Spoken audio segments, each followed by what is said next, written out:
આપણે આપણું lecture start કરીએ.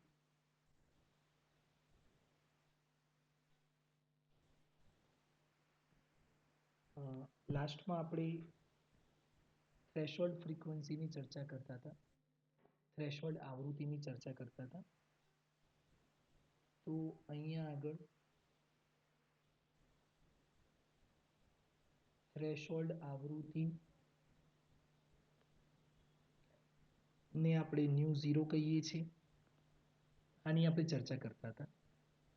હવે એના ઉપરથી આપણને ઘણા બધા ફોર્મ્યુલા મળ્યા.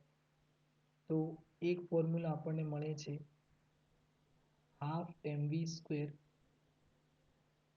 આ v છે, હાફ mv સ્ક્વેર અહીંયા maximum is equal two h new minus h new zero. એક સૂત્ર આ મળતું હતું. ખ્યાલ આવે છે મિત્રો? આ તમને યાદ આવે છે કે આપણે ગઈકાલે સાબિત કર્યું હતું? બરાબર છે? કેવી રીતે સાબિત કર્યું હતું એ સમજાય છે? બરાબર. હવે અહીંયા આગળ બીજી વસ્તુ કે આપણે આજે જે અભ્યાસ કરવો છે એ અભ્યાસ કરવો છે તરંગ પ્રકાશશાસ્ત્ર, તરંગ પ્રકાશશાસ્ત્ર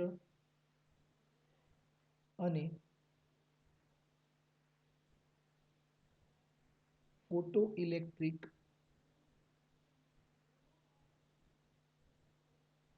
તરંગ પ્રકાશશાસ્ત્ર અને ફોટો ઇલેક્ટ્રિક.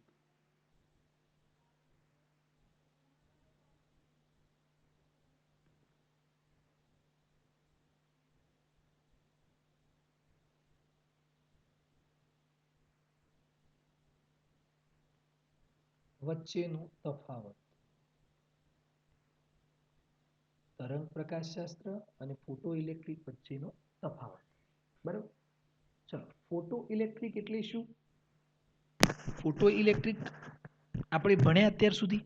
ફોટો ઇલેક્ટ્રિક વિશે આપણે કઈ ભણ્યા છીએ? હા કે ના? કોઈને ખ્યાલ આવે છે ફોટો ઇલેક્ટ્રિક વિશે આપણે કઈ ભણ્યા?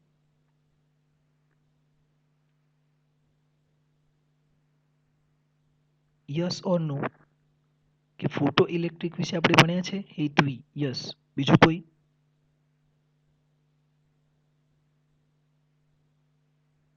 સેજલ. બીજું કોઈ બાળકો? યશવી. ઓકે.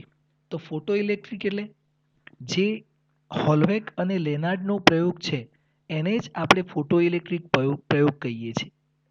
કેમ ફોટો ઇલેક્ટ્રિક પ્રયોગ કહીએ છીએ?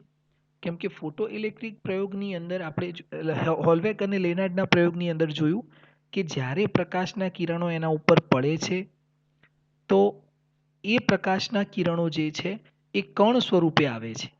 કયા સ્વરૂપે? કણ સ્વરૂપે આવે છે. અને કણ સ્વરૂપે આવે છે એટલે એ એમાંથી શું બહાર કાઢે છે? ઇલેક્ટ્રોન બહાર કાઢે છે. તો એ જે ઇલેક્ટ્રોન બહાર કાઢવાની જે પદ્ધતિ છે એને આપણે ફોટો ઇલેક્ટ્રિક પદ્ધતિ કહીએ છીએ. બરાબર છે? એટલે એ આખો જે પ્રયોગ છે એને આપણે ફોટો ઇલેક્ટ્રિક પ્રયોગ કહીએ છીએ. તો તરંગ પ્રકાશશાસ્ત્ર અને ફોટો ઇલેક્ટ્રિક વચ્ચેનો તફાવત. હવે આપણે એક એક પોઈન્ટ નોટ કરતા જઈએ. તો અહીંયા આગળ આપણે નોટ કરીએ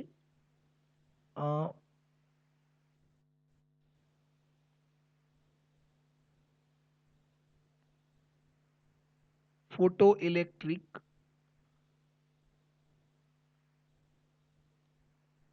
પ્રયોગના તારણો અને અહીંયા આગળ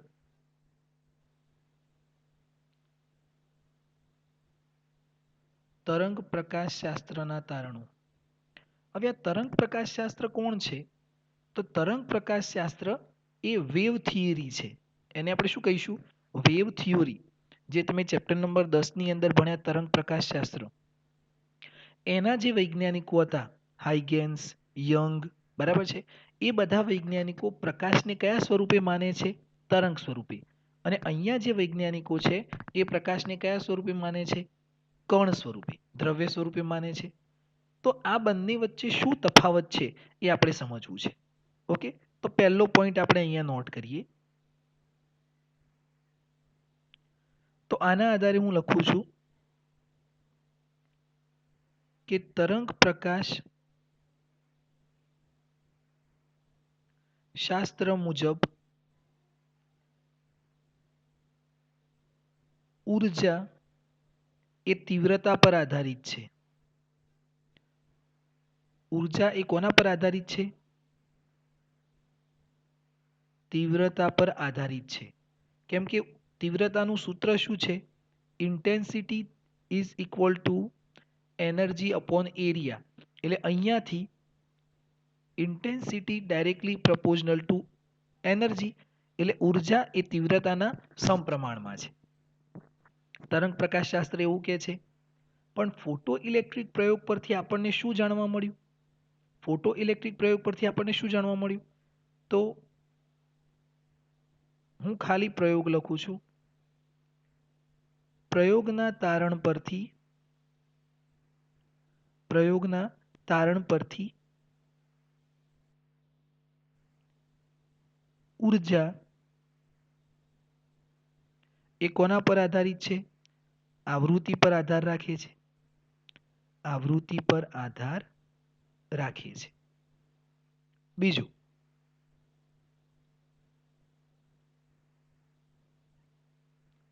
અહીંયા આપણે જોયું કે દરેક આવૃત્તિ બદલતા જઈએ એમ સ્ટોપિંગ પોટેન્શિયલ બદલાતું જાય છે. ખ્યાલ આવે છે ને? આપણે આવો ગ્રાફ ડ્રો કર્યો હતો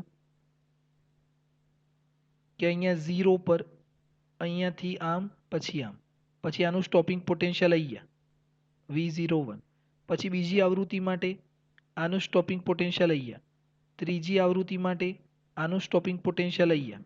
તો આપણે આવૃત્તિ બદલતા જઈએ છીએ એમ સ્ટોપિંગ પોટેન્શિયલ એટલે ઊર્જા બદલાતી જાય છે. તો આપણે આ નક્કી કર્યું, પ્રયોગ પરથી આપણને જાણવા મળ્યું. હવે બીજું, અહીંયા આ જે તરંગ પ્રકાશશાસ્ત્ર છે એ એવું કહે છે કે ઝાંખો પ્રકાશ હોય,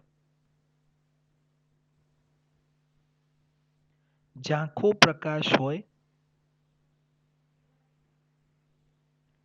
ઝાંખો પ્રકાશ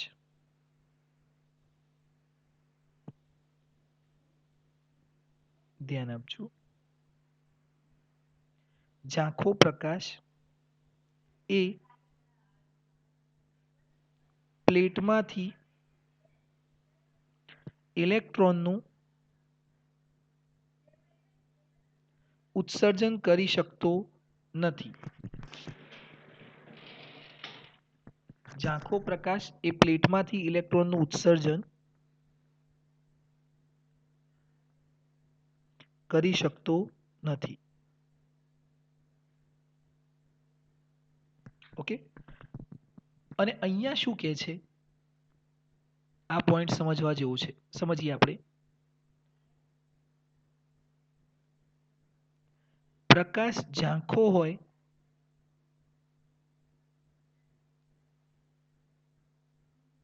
તેનાથી ઉત્સર્જનમાં કોઈ ફરક પડતો નથી. માત્ર તેની આવૃત્તિ ન્યુ એ થ્રેશોલ્ડ આવૃત્તિ કરતાં કેવી હોવી જોઈએ? વધારે હોવી જોઈએ. થ્રેશોલ્ડ આવૃત્તિ કરતાં કેવી હોવી જોઈએ? વધારે હોવી જોઈએ. બરાબર છે? હવે આ પોઈન્ટને સમજીએ. જુઓ, આને કેવી રીતે સમજીશું? તો આપણે અહીંયા આગળ તરંગ પ્રકાશશાસ્ત્ર એવું કહે છે કે જો 40 વોટનો બલ્બ મૂકીએ, આપણે અહીંયા ડાયાગ્રામ ડ્રો કરીએ અને આ રીતે સમજીએ. જો અહીંયા આગળ કે આ એક પ્લેટ છે, આ પ્લેટની અંદર ઇલેક્ટ્રોન રહેલા છે. હવે અહીંયા હું 40 વોટનો બલ્બ મૂકું, 40 વોટનો બલ્બ, તો આ ઇલેક્ટ્રોનને ઉત્સર્જિત કરી શકતો નથી, એટલે અહીંયાથી ઇલેક્ટ્રોન નીકળતા નથી. તમે પહેલા મને એક વાત જણાવો કે 40 વોટનો બલ્બ છે, હવે એની જગ્યાએ હું 100 વોટનો બલ્બ મૂકું. કેટલા? 100 વોટનો. તો આ બંનેમાંથી કયો બલ્બ વધારે ઉર્જા આપશે, વધારે પ્રકાશ આપશે? 40 વોટ કે 60 વોટ? આ બંનેમાંથી કોની ઉર્જા વધારે, 40 વોટ કે 60 વોટની? 60 વોટ. પ્રીત બરાબર છે. હિત બિલકુલ સાચો આન્સર. યશવી બરાબર છે. બધા જ વિદ્યાર્થી મિત્રોનો આન્સર સાચો છે. એટલે 40ની જગ્યાએ તમે 60 વોટનો બલ્બ મૂકો તો આનો પ્રકાશ કેવો રહેશે? વધારે રહેશે. આનો પ્રકાશ વધારે રહેશે. જેવી રીતે આપણા ઘરની અંદર 40ની જગ્યાએ 60 વોટ બલ્બ લગાવીએ તો એનો પ્રકાશ કેવો આવે? વધારે આવે. બરાબર છે. તો તરંગ પ્રકાશશાસ્ત્ર શું કહે છે કે 40 વોટનો પ્રકાશ કેવો હોય? ઝાંખો હોય. અને એની જગ્યાએ 60 વોટનો પ્રકાશ કેવો હોય? વધારે તીવ્ર હોય. હજુ પણ આપણે 60ની જગ્યાએ 100 વોટનો બલ્બ લઈએ, 100 વોટનો બલ્બ લઈએ તો આનો પ્રકાશ હજુ પણ વધારે તીવ્ર હશે. બરાબર છે. તો તરંગ પ્રકાશશાસ્ત્ર એવું કહે છે કે ઝાંખો પ્રકાશ હોય એ ઇલેક્ટ્રોનનું ઉત્સર્જન કરી શકતો નથી. જ્યારે આપણને ફોટો ઇલેક્ટ્રિક પ્રયોગ શું કહે છે? ફોટો ઇલેક્ટ્રિક પ્રયોગ એવું કહે છે કે પ્રકાશ ઝાંખો હોય એનાથી કોઈ ફરક નથી પડતો, પણ એ જે પ્રકાશ છે એની આવૃત્તિ એ થ્રેશોલ્ડ આવૃત્તિ કરતાં કેવી હોવી જોઈએ? વધારે હોવી જોઈએ.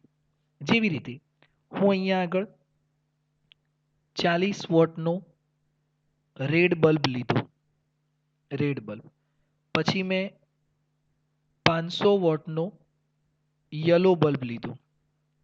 40 વોટના રેડ બલ્બથી પણ ન નીકળ્યું ઇલેક્ટ્રોન.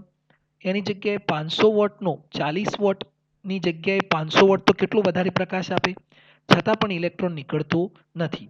અને એની જગ્યાએ 500ની જગ્યાએ માત્ર હું 15 વોટ 15 વોટનો ગ્રીન બલ્બ લઉં છું. કયો બલ્બ? Green bulb. એટલે તરત જ આમાંથી ઇલેક્ટ્રોન નીકળી જાય છે. આમાંથી ઇલેક્ટ્રોન તરત જ નીકળી જાય છે. હવે મને કોઈ કહેશે કે 500 વોટ અને 15 વોટની અંદર કોની ઉર્જા વધારે હોય? કોની ઉર્જા વધારે હોય? સ્વાભાવિક છે ને કે 500ની ઉર્જા કેવી હોય? વધારે હોય. એ ખૂબ જ વધારે પ્રકાશ આપે. પણ 500ની સાપેક્ષે આ 15 વોટનો પ્રકાશ કેવો હોય? ઝાંખો પ્રકાશ હોય. આ પ્રકાશ કેવો હોય? ઝાંખો પ્રકાશ હશે. પ્રકાશ ભલે ઝાંખો છે પણ આ ગ્રીન છે એટલે ગ્રીનની આવૃત્તિ યલો કરતાં કેવી હશે? વધારે હશે. ગ્રીનની આવૃત્તિ યલો કરતાં કેવી હશે? વધારે હશે. એટલે એ એમાંથી શું કરે છે? ઇલેક્ટ્રોનનું ઉત્સર્જન કરી દે છે. ચલો, આ પોઈન્ટ સમજાયું કે પ્રકાશ ઝાંખો હોય એનાથી ફોટો ઇલેક્ટ્રિક પ્રયોગને કોઈ પ્રોબ્લેમ નડતો નથી. એને માત્ર શું જોઈએ કે આવૃત્તિ એ થ્રેશોલ્ડ આવૃત્તિ કરતાં કેવી જોઈએ? વધારે જોઈએ. આ ઇલેક્ટ્રોનને જે જોઈતી આવૃત્તિ છે એ કેટલી છે? New zero. એના કરતાં જે આપણે આપીએ છીએ એ કેવી જોઈએ? વધારે જોઈએ. બરાબર છે. અને તરંગ પ્રકાશશાસ્ત્ર શું કહે છે કે ઝાંખો પ્રકાશ હોય તો એ ઉત્સર્જન ન કરી શકે. પણ આપણે તો જોયું કે 15 વોટનો ઝાંખો પ્રકાશ છે તો પણ એ ઇલેક્ટ્રોનનું ઉત્સર્જન કરી લે છે.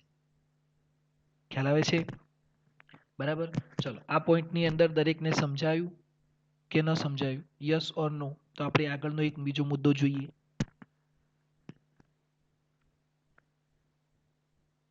યસ, પ્રીત, હેતવી, સેજલ, યશવી. બરાબર છે મિત્રો. તો ખૂબ જ સરળ ટોપિક છે એટલે આપણે આ એક મુદ્દો નોટ કરવાનો છે. ત્રીજો મુદ્દો જોઈએ આપણે. પહેલા અહીંયા નોટ કરીએ તરંગ પ્રકાશશાસ્ત્રની અંદર ત્રીજો મુદ્દો. તરંગ પ્રકાશશાસ્ત્રની અંદર એવું કહે છે કે જ્યારે પ્રકાશ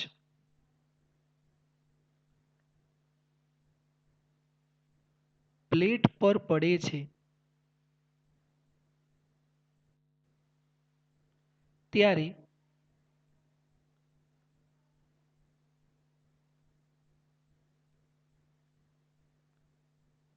થોડાક સમય પછી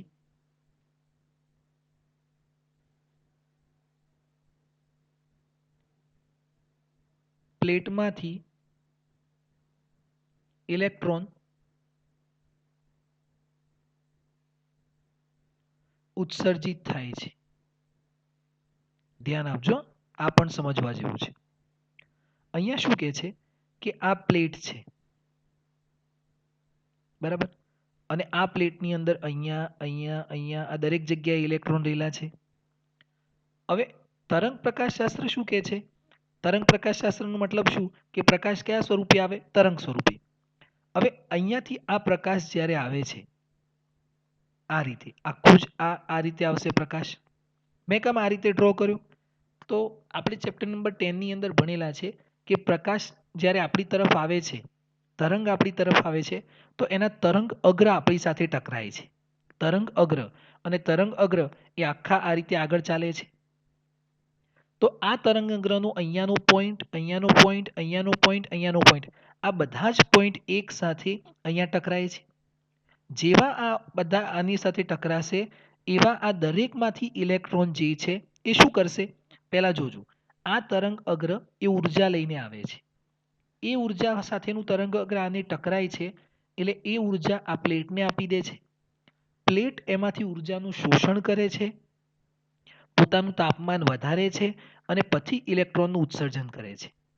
એટલે અહીંયા આ પ્લેટનું તરંગ અગ્રનું ટકરાવું અને પ્લેટમાંથી ઇલેક્ટ્રોન નીકળવું એ બંને વચ્ચે થોડોક સમય લાગી જાય છે. થોડોક સમય લાગે છે ઇલેક્ટ્રોનના ઉત્સર્જનની અંદર. જ્યારે ફોટો ઇલેક્ટ્રિક પ્રયોગના આધારે અહીંયા આગળ ફોટો ઇલેક્ટ્રિક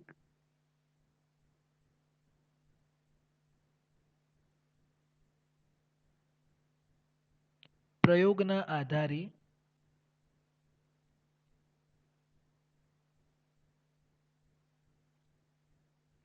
ઇલેક્ટ્રોન માત્ર 10⁻⁹ સેકન્ડમાં ઉત્સર્જિત થઈ જાય છે.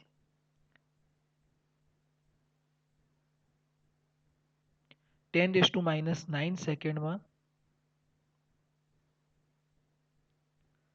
ઉત્સર્જિત થાય છે. હવે 10⁻⁹ સેકન્ડ -9 છે એટલે કેટલો નાનો સમય થઈ ગયો જેને આપણે માપી પણ નથી શકતા નોર્મલી જો આપણી જોડે સ્ટોપર હોય એના વડે. બરાબર છે? તો એટલા સમયની અંદર અહીંયા આગળ આ પ્લેટ છે, આ પ્લેટ ઉપર જ્યારે આ પ્રકાશ કણ સ્વરૂપે આવશે અને ટકરાશે, ઇન્સ્ટન્ટ આમાંથી ઇલેક્ટ્રોન નીકળી જાય છે. એ બંને વચ્ચેનો સમય કેટલો લાગે છે? 10⁻⁹ સેકન્ડ. જ્યારે તરંગ પ્રકાશશાસ્ત્ર શું કહે છે કે આ પ્લેટ ઉપર પ્રકાશ પડશે, પછી પ્લેટ ગરમ થશે અને થોડાક સમય પછી એમાંથી ઇલેક્ટ્રોનનું શું થશે? ઉત્સર્જન થશે. બરાબર છે? અને અહીંયા શું કહે છે કે ઇન્સ્ટન્ટ આની અંદર પ્રકાશનું ઉત્સર્જન થઈ જાય છે. બરાબર? ચલો, આ મુદ્દો ખ્યાલ આવ્યો? સમજાશે મિત્રો આ મુદ્દા ઉપર તમને કે કોની અંદર ઝડપી પ્રકાશ મતલબ ઝડપી ઇલેક્ટ્રોન ઉત્સર્જિત થાય છે? તો ફોટો ઇલેક્ટ્રિકની અંદર. બરાબર છે? બિલકુલ સેજલ. અને આની અંદર ટાઈમ લાગે છે. બરાબર? બીજું આ શું કહે છે? એક પોઈન્ટ અહીંયા નોટ કરી દઈએ. અહીંયા આગળ તીવ્રતા વધારતા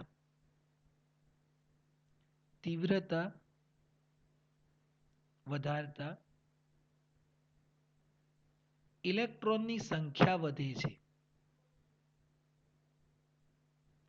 ઇલેક્ટ્રોનની સંખ્યા વધે છે એટલે તીવ્રતા 40 વોટ હોય તો આમાંથી 100 ઇલેક્ટ્રોન નીકળે. જો તીવ્રતા આપણે 60 વોટ કરી દઈએ તો આમાંથી 200 ઇલેક્ટ્રોન નીકળે.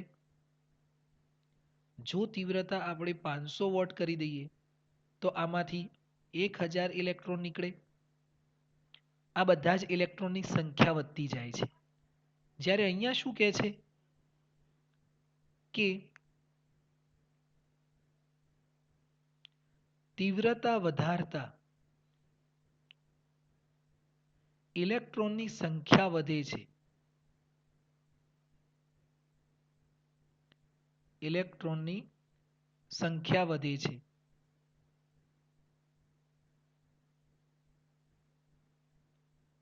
પણ દરેક ઇલેક્ટ્રોન પાસે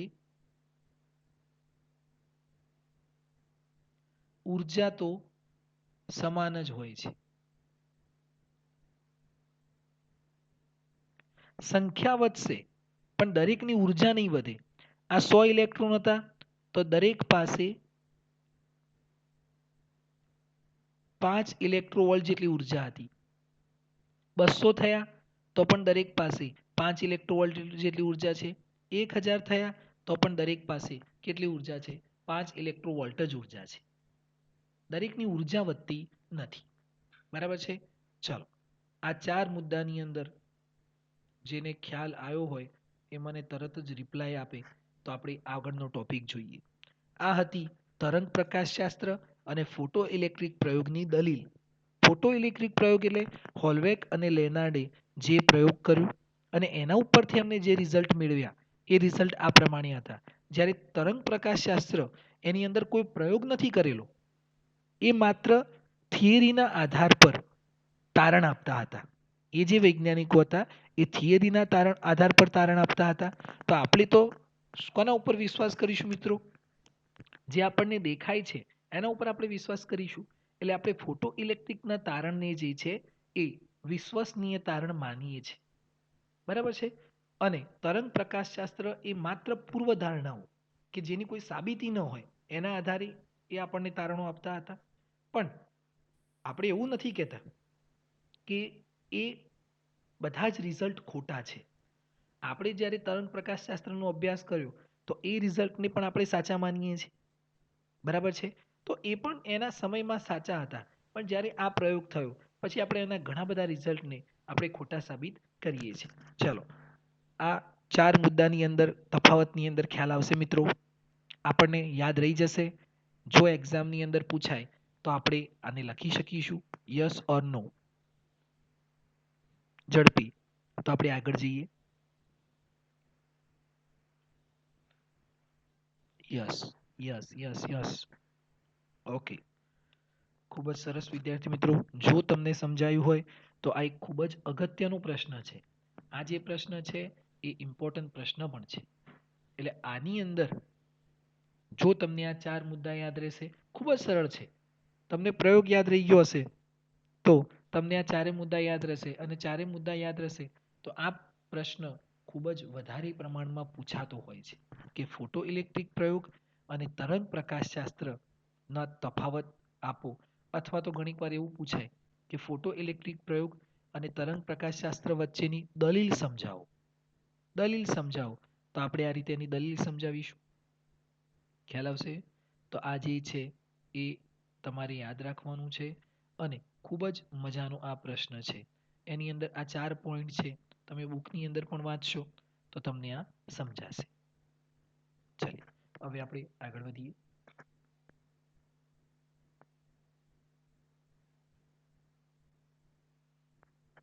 હવે આપણે આગળનો ટોપિક જોવું છે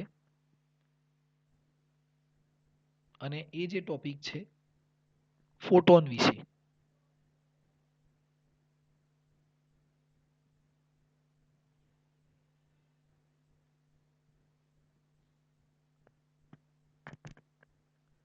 એ જે ટોપિક છે કોના વિશે છે? ફોટોન વિશે.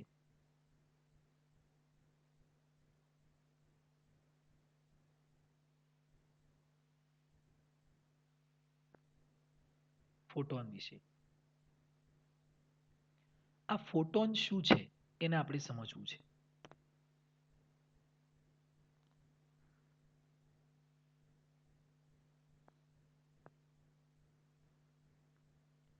ફોટોન એટલે આપણે એને કહીએ છીએ તરંગનું કણ સ્વરૂપ.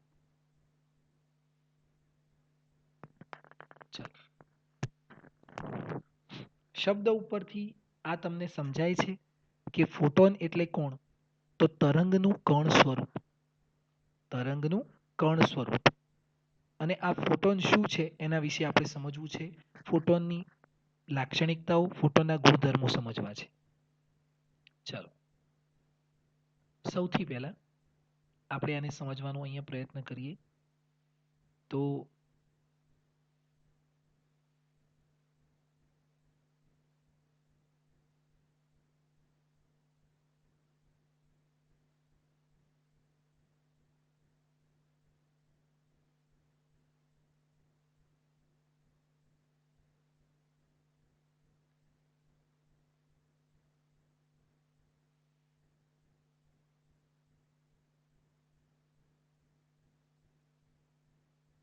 ઓકે, આપણે આખો ડાયાગ્રામ ડ્રો નથી કરતા, જેટલું આપણે સમજવું છે એટલા માટે આટલું આપણું ડ્રેગ ડ્રો કરીએ. આ એક પ્લેટ છે અને બીજી પ્લેટ અહીંયા છે. આ પ્લેટ ઉપર જ્યારે પ્રકાશ પડે છે, આ હોલવેગ અને લેનાર્ડનો પ્રયોગ જોયો ને આપણે, જ્યારે આના ઉપર પ્રકાશ પડે છે, આ જો આ પ્રકાશ આના ઉપર ટકરાય છે, બરાબર છે, આ શું છે? પ્રકાશ આના ઉપર ટકરાય છે એટલે આમાંથી શું ઉત્સર્જિત થાય છે? ઇલેક્ટ્રોન. શું ઉત્સર્જિત થયું મિત્રો? ઇલેક્ટ્રોન ઉત્સર્જિત થયા. ઓકે, હવે આ જે પ્રકાશ છે એ પ્રકાશ અહીંયા ટકરાય છે અને એમાંથી ઇલેક્ટ્રોન ઉત્સર્જિત થાય છે. તો આ જે ઇલેક્ટ્રોન ઉત્સર્જિત થાય છે એ ઇલેક્ટ્રોનને ઉત્સર્જિત કરવા માટે આપણે જોયું કે આ જે પ્રકાશ છે, આ જે લાઇટ છે, એને આપણે કયા સ્વરૂપે માન્યું? કણ કે તરંગ સ્વરૂપે લીધું આ પ્રકાશને આપણે? આ પ્રયોગની અંદર આપણે આ પ્રકાશને કયા સ્વરૂપે લીધું છે? કણ સ્વરૂપ કે તરંગ સ્વરૂપ? ચલો, આખા ટોપિકની અંદર ખ્યાલ આવ્યો હોય તો આટલો આન્સર આપો કે આ પ્રકાશ અત્યારે કયા સ્વરૂપે છે, કે એ તો જ ઇલેક્ટ્રોનને બહાર કાઢી શકે છે, કણ સ્વરૂપે કે તરંગ સ્વરૂપ?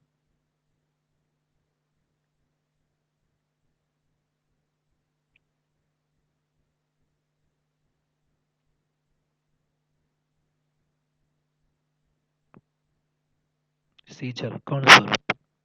બીજું કોઈ? હેતવી કણ સ્વરૂપ.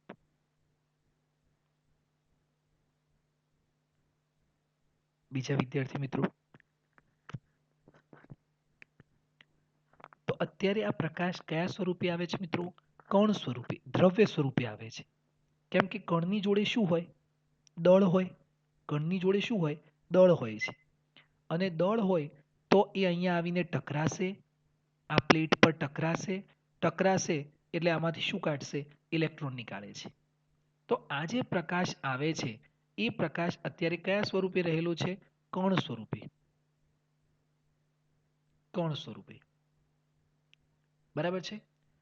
તો અહીંયા આગળ આપણે અહીંયા મારે આ લખવા જોયું છે.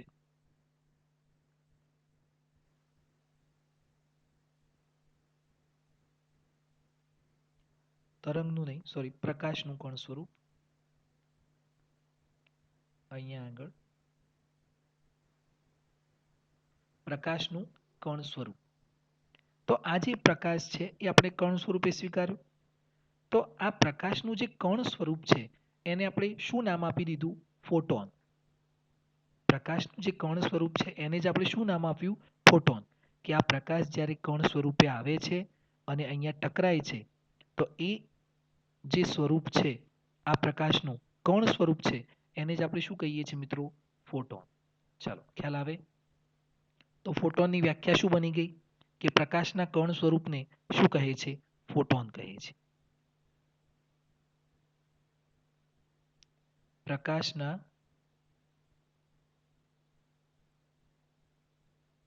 કણ સ્વરૂપને ફોટોન કહે છે. એટલે જ્યારે આપણે, આ ખૂબ જ અગત્યનો ટોપિક છે, ન સમજાય તો તરત જ કન્ફ્યુઝ હોય તો તરત જ પ્રશ્ન કરવાનો કે મને આ નથી સમજાતું. બરાબર છે? તમે રિપ્લાય આપી શકો છો. પણ આપણે ટાઈમ વેસ્ટ નહીં કરીએ. અહીંયા આગળ ન સમજાય તો ફરીથી પૂછજો મિત્રો. ચલો ફરીથી. પ્રકાશ જ્યારે કણ સ્વરૂપે આવશે તો પ્રકાશના કણ સ્વરૂપને શું કહે છે? ફોટોન કહે છે. પ્રકાશના કણ સ્વરૂપને શું કહે છે મિત્રો? ફોટોન કહે છે. બરાબર છે? તો ફોટોન એ શું છે કે જ્યારે આપણે પ્રકાશને કણ સ્વરૂપે સ્વીકારીએ તો એ કણ સ્વરૂપને જ આપણે શું કહીએ છીએ? ફોટોન કહીએ છીએ. ખ્યાલ આવશે? હવે આ જે ફોટોન છે એ કેવા હોય? આ ફોટોન કેવા હોય છે? અથવા ફોટોન શું છે? તો પ્રકાશના કણ સ્વરૂપને આપણે ફોટોન તો કીધું, પણ આ ફોટોન જે છે અહીંયા આપણે નોટ કરીએ કે આ ફોટોન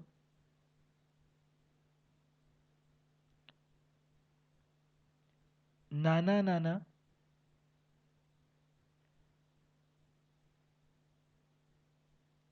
પેકેટ્સના ફોર્મમાં હોય છે. પેકેટ્સના ફોર્મમાં હોય છે. પેકેટ્સ એટલે નાના નાના પેકેટ્સ એટલે માનો કે આવા નાના નાના આપણે પેકેટ્સ લઈએ, આ નાના નાના પેકેટ્સ છે, આવા કોઈ પણ આકારના હોય, જરૂરી નથી, આવા નાના નાના પેકેટ્સ છે.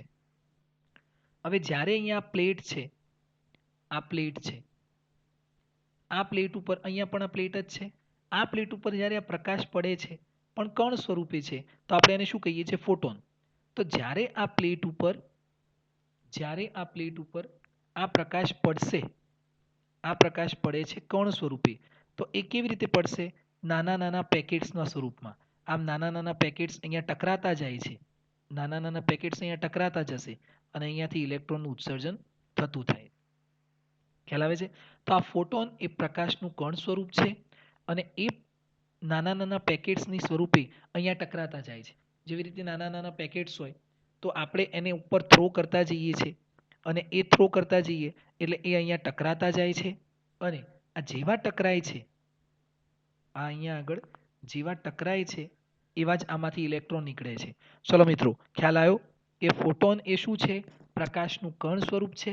પણ એ કણ કયા સ્વરૂપે રહેલા હશે? તો નાના નાના પેકેટ્સની સ્વરૂપે, નાના નાના પેકેટ્સની સ્વરૂપે. અને એ પેકેટ્સ એ શું છે? ઉર્જાનો જથ્થો છે, ઉર્જાનો જથ્થો. કેમ કે આ જ્યારે પેકેટ્સ અહીંયા પડે છે તો શું લઈને આવે છે? ઉર્જા લઈને આવે છે. શું લઈને આવશે? ઉર્જા લઈને આવશે. તો એ પેકેટ્સ એ ઉર્જાનો જથ્થો છે, ક્વોન્ટાનો જથ્થો છે. એને આપણે ક્વોન્ટા કહીશું. બરાબર છે? તો ધ્યાન આપીશું.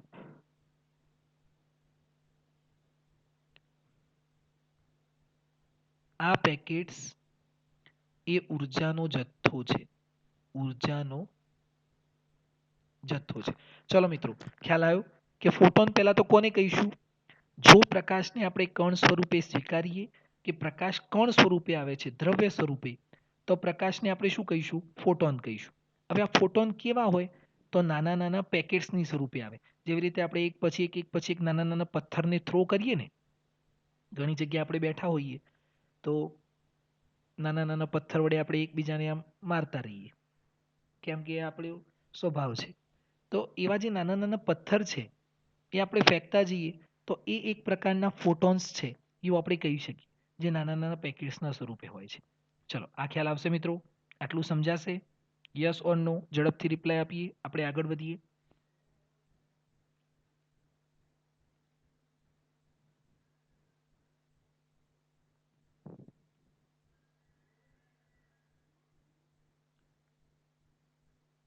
ઓકે, ખૂબ જ સરસ વિદ્યાર્થી મિત્રો, ઘણા બધા વિદ્યાર્થી મિત્રોનો રિપ્લાય મળ્યો.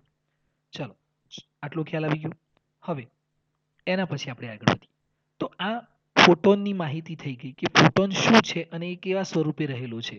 તો ફોટોન એ કણ સ્વરૂપ છે અને નાના નાના પેકેટ્સની સ્વરૂપે રહેલું છે અને એ પેકેટ્સની અંદર ઉર્જાનો જથ્થો છે.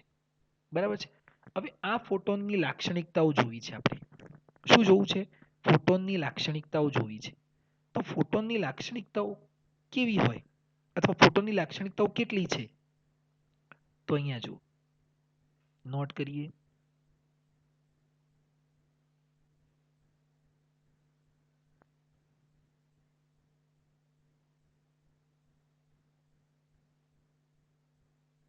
ફોટોનની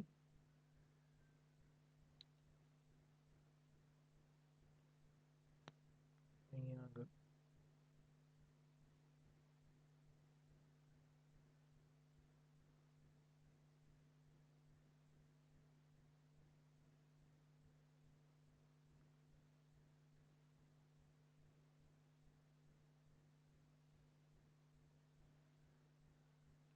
ફોટોનની લાક્ષણિકતાઓ. હવે આ જે ફોટોનની લાક્ષણિકતાઓ છે એની અંદર પહેલો જ એક લાક્ષણિકતા આપણે લખીએ.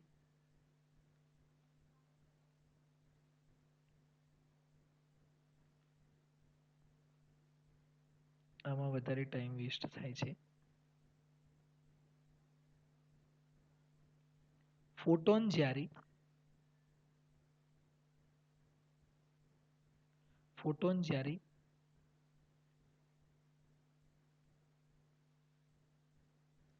કોઈ સપાટી સાથે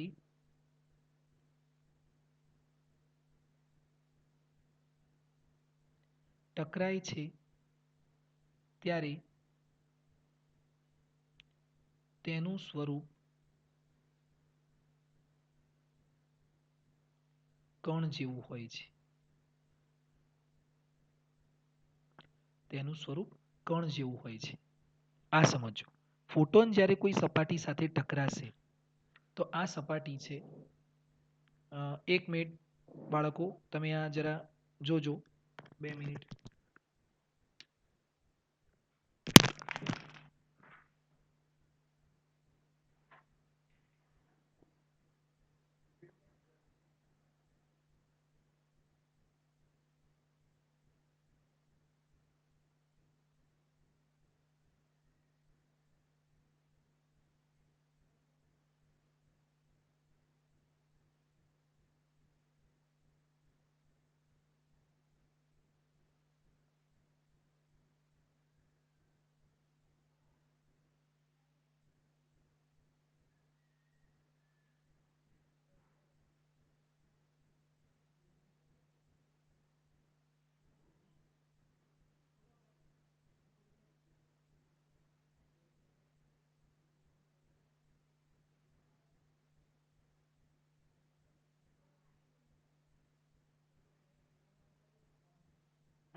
લેક્ચર ચાલુ છે પણ કઈ નહીં, એ તમને આપે છે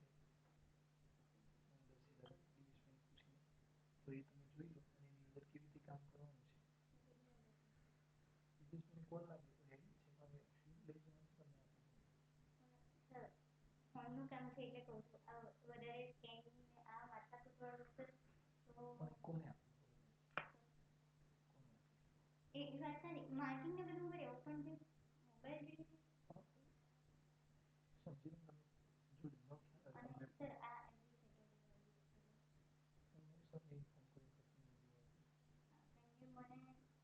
પહેલેથી જ બરાબર. અને અત્યારે બી એટલા માટે મેં આ બધા શીખવી છે ને આખું પાછું એટલે જ બોલવાની બી વાત કરી. ના ના કઈ નહીં, જોઈ લો ચલો. અને તમારો જીકેનું છે ને ચાલુ નંબર એવું ફોન પર વાત કરી હું તમને ફોન પર કરું છું કોલ પણ મને સાદો કોલ જ કરો. સાદો કોલ કરું છું તો એ તો નેટવર્કનો જ વાર બતાવે છે એટલે મારે વોઇસ કોલ કરવો પડે છે. હું બીજો નંબર છે બરાબર. કેમ કે પેલા પર કરું છું તો એ નેટવર્ક નહીં પર જતું એટલા માટે પેલું ખાલી. હા બાળકો, તો અહીંયા આગળ આ જોજો તમે કે અહીંયા જ્યારે આપણે પહેલો પોઈન્ટ નોટ કર્યો છે કે ફોટોન જ્યારે કોઈ સપાટી સાથે ટકરાય છે ત્યારે તેનું સ્વરૂપ કણ જેવું હોય છે. એટલે આ કોઈ સપાટી છે અને આ પ્રકાશ જ્યારે ટકરાય છે અને પ્રકાશને જ આપણે કણ સ્વરૂપને જ ફોટોન કીધું ને, ત્યારે અહીંયા ટકરાશે તો આનું સ્વરૂપ કણ જેવું હોય છે. અને કણ ટકરાય એટલે કેવું થાય? જ્યારે આપણે ઊભા હોઈએ, આપણા ઉપર નાનું કોઈ પથ્થર આવીને ટકરાય તો આપણને ખ્યાલ આવે કે નહીં આપણી બોડી ઉપર કોઈ વસ્તુ ટકરાયું છે. બરાબર છે? તો એ એવું વર્તન કરે છે. બરાબર છે? તો એક આ પહેલી એની લાક્ષણિકતા છે. બીજી લાક્ષણિકતા કે ફોટોન પાસે વેગમાન છે. ફોટોન પાસે શું છે? વેગમાન છે. હવે ચલો શરૂઆતનું પહેલું લેક્ચર યાદ કરો કે આપણે તરંગની લાક્ષણિકતાઓ લખી હતી અને કણની લાક્ષણિકતાઓ લખી હતી. તો કણ જોડે તો વેગમાન છે કેમ કે એની જોડે દળ છે. પણ તરંગ હોય તો તરંગ જોડે વેગમાન છે નથી કેમ કે એની જોડે દળ નથી. પણ આ ફોટોન મૂળ તો શું છે? પ્રકાશ જ છે ને. આ પ્રકાશ જે અહીંયા આવે છે એને જ આપણે કણ સ્વરૂપે સ્વીકારીએ છીએ. તો ફોટોન પાસે કેટલું વેગમાન છે એ આપણે સાબિત કરવાનું થાય. બરાબર છે? ફોટોન પાસે વેગમાન છે તો કેટલું છે? ખ્યાલ આવે? કેમ કે ફોટોન મૂળ શું છે સમજજો તમે. ખાલી હું લખું છું અને તમને આવી જાય છે એવું નહીં. એને વિચારવાનું કે ફોટોન મૂળ તો શું છે? જે પ્રકાશ છે એ પ્રકાશ શું છે? ફોટોન છે. પણ એને ફોટોન ક્યારે કહીએ? જ્યારે એને કણ સ્વરૂપે સ્વીકારીએ ત્યારે. પણ આપણને પ્રકાશ કણ સ્વરૂપે દેખાય છે કદી? યસ ઓર નો? આપણને પ્રકાશ કયા સ્વરૂપે દેખાય છે? કણ કે તરંગ સ્વરૂપે? આપણે ગ્રાઉન્ડમાં ઊભા હોઈએ તો સૂર્યનો પ્રકાશ આપણા બોડી પર ટકરાય તો એ આપણને કયા સ્વરૂપે લાગે છે? કણ કે તરંગ સ્વરૂપે?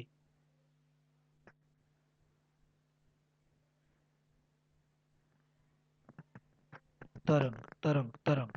બિલકુલ સાચું. કેમ કે આપણને ખબર જ નથી પડતી કે કોઈ આપણી જોડે આવે, કોઈ પ્રકાશ આવે છે અને આપણને ટકરાય છે. ખાલી આપણને એની એનર્જી મળે છે. બરાબર? પણ એ જ પ્રકાશને આપણે કણ સ્વરૂપે લઈએ તો એને ફોટોન કહીએ છીએ. તો એની પાસે વેગમાન છે એવું આપણે સાબિત કરવું છે. તો એ વેગમાન કેટલું છે?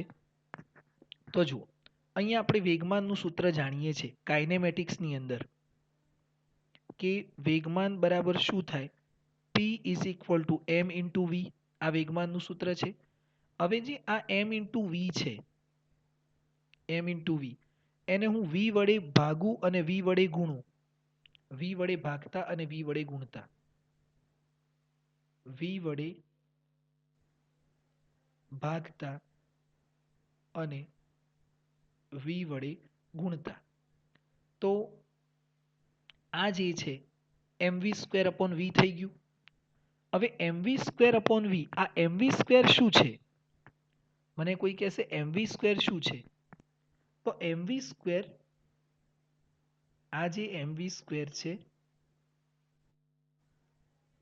એ ઉર્જા છે. કઈ ઉર્જા છે? ગતિ ઉર્જા. હવે તમે કહેશો કે સર એમ વી સ્ક્વેર નહીં, હાફ એમ વી સ્ક્વેર એ ગતિ ઉર્જા છે. હાફ એમ વી સ્ક્વેર એ ગતિ ઉર્જા છે. પણ અહીંયા તો એમ વી સ્ક્વેર એ ગતિ ઉર્જા છે. એમ વી સ્ક્વેર ગતિ ઉર્જા છે. કેવી રીતે? તો આપણે જે લઈએ છીએ હાફ એમ વી સ્ક્વેર એ સરેરાશ ગતિ ઉર્જા છે. જેવી રીતે માની લો કે કોઈ કણ પાસે પ્રારંભિક ગતિ ઉર્જા 0 છે અને અંતિમ ગતિ ઉર્જા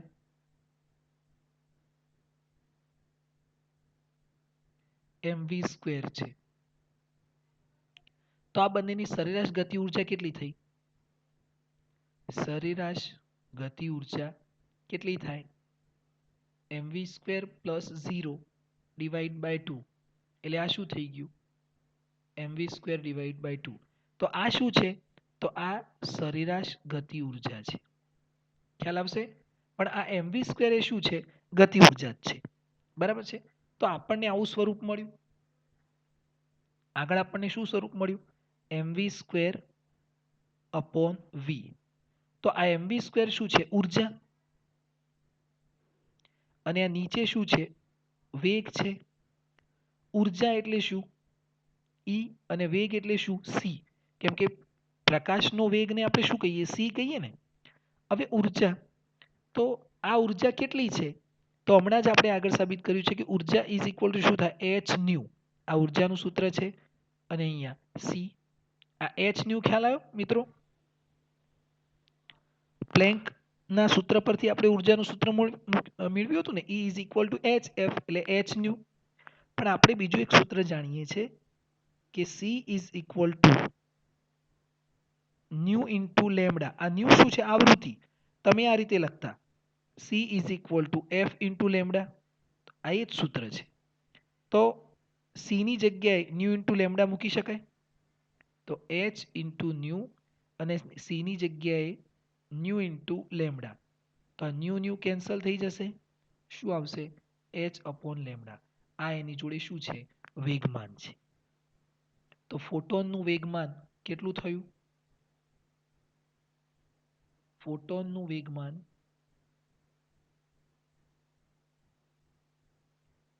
બરાબર h અપોન લેમડા. ફોટોનનું વેગમાન કેટલું થશે? h upon lambda. ખ્યાલ આવશે મિત્રો? તો અહીંયા આગળ આ જે તમે જોઈ રહ્યા છો કે આ ફોટોનનું વેગમાન છે, આ એની એક લાક્ષણિકતા થઈ ગઈ. બરાબર છે? તો આપણે કઈ લાક્ષણિકતા જોઈ? એક ફોટોન પાસે વેગમાન છે અને ફોટોન જ્યારે કોઈ સપાટી સાથે ટકરાય છે ત્યારે તેનું કણ સ્વરૂપ કણ જેવું વર્તન કરે છે.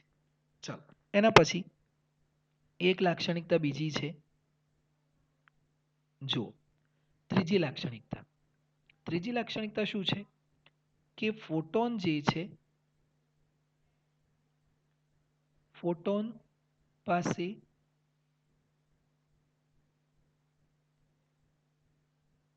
કોઈ ચાર્જ નથી,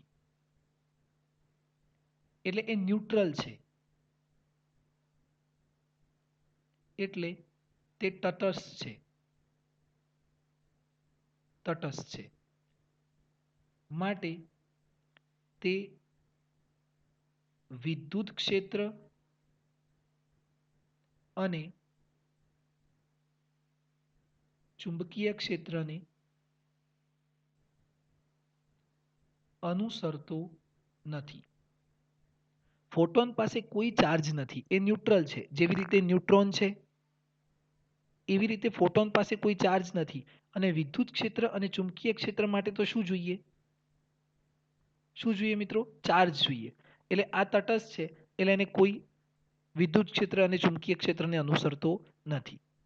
એના પછી કે ફોટોન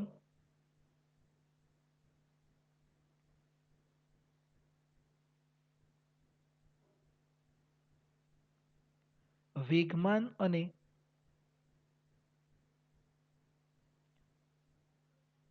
સંરક્ષણ અને ઉર્જા સંરક્ષણના નિયમનું પાલન કરતો નથી. એનો મતલબ શું કે ફોટોન એ ઉર્જા સંરક્ષણ અને વેગમાન સંરક્ષણનું પાલન કરતો નથી. માનો કે અહીંયા પ્લેટ છે, આ ફોટોન ઉર્જા લઈને આવે છે, તો એની પાસે જેટલી ઉર્જા હતી 50 જૂલ, એ ઉર્જા જેવો આને ટકરાય છે એ બધી જ ઉર્જા કોને આપી દે છે? આ પ્લેટને આપી દે છે. આની જોડે ઉર્જા કેટલી થઈ જાય છે? 0 થઈ જાય છે. આ 50 જૂલ ઉર્જા કોને આપી દેશે? આને. અને આની જોડે કેટલી ઉર્જા થઈ ગઈ? 0. એટલે આ ઉર્જા સંરક્ષણનું પાલન કરતો નથી, વેગમાન સંરક્ષણનું પાલન કરતો નથી. ખ્યાલ આવે છે? તો આ એની લાક્ષણિકતાઓ છે. અને એક અલગથી લાક્ષણિકતા તમને આપેલી છે કે ફોટોન પાસે શું છે? ઉર્જા છે. ફોટોન પાસે શું છે? ઉર્જા છે. તો એ તો આપણે પણ જાણીએ છીએ કે E is equal two H new જેટલી ઉર્જા છે. તો આ એની લાક્ષણિકતાઓ છે. તો દરેકની આટલી લાક્ષણિકતાઓ યાદ રહેશે. યસ ઓર નો? ફોટોનની લાક્ષણિકતાઓની અંદર ખ્યાલ આવ્યો મિત્રો કે ફોટોન શું છે? પહેલા તો પ્રકાશના કણ સ્વરૂપને આપણે ફોટોન કહીએ છીએ. અને એ ફોટોન એ કયા સ્વરૂપે હોય છે? તો નાના નાના જથ્થા સ્વરૂપે હોય છે. એ જથ્થો એ ઉર્જાનો હોય છે. અને એની લાક્ષણિકતાઓ કેટલી? તો આ એની લાક્ષણિકતાઓ છે. ખૂબ જ સરસ વિદ્યાર્થી મિત્રો, બધાનો રિપ્લાય સારો મળે છે. ઓકે, તો આજનું જે લેક્ચર છે એને આપણે અહીંયા સુધી રાખીએ છીએ. બરાબર છે? અને આ તમારે સમજવાનું છે. 2 પ્રશ્નોની ચર્ચા કરી આપણે આજે. તરંગ પ્રકાશશાસ્ત્ર અને ફોટોઇલેક્ટ્રિક વચ્ચેનો તફાવત, અને ફોટોન શું છે અને એની લાક્ષણિકતાઓ. બરાબર છે? તો આજના લેક્ચરની અંદર તમારે આટલું સારી રીતે વાંચવાનું છે અને સમજવાનું છે. ખ્યાલ આવશે મિત્રો? Okay, thank you.